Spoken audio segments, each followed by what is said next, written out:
Hi guys, I'm Asif Ali and watching CGHOW video. Today I created this Halloween effect in UE5.3 Niagara. So let's start this tutorial and you can find this file on my Patreon as usual.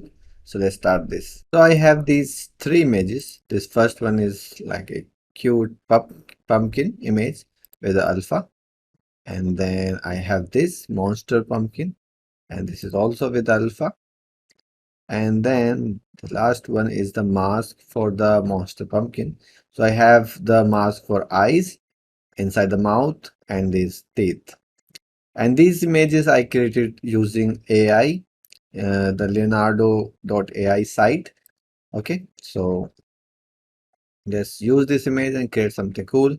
So let's say I create a material for this cute pumpkin, so cute pumpkin mat.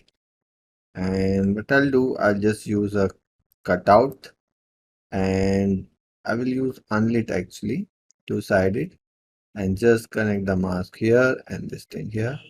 For now, I don't need anything else. So this is the image I have. So I'll just save it. And for the pumpkin monster, I will do the same. Create a material.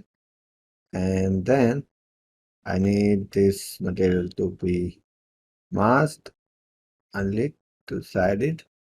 And I'll connect these here. So I have this, right? So I have these two images. So I'll just save.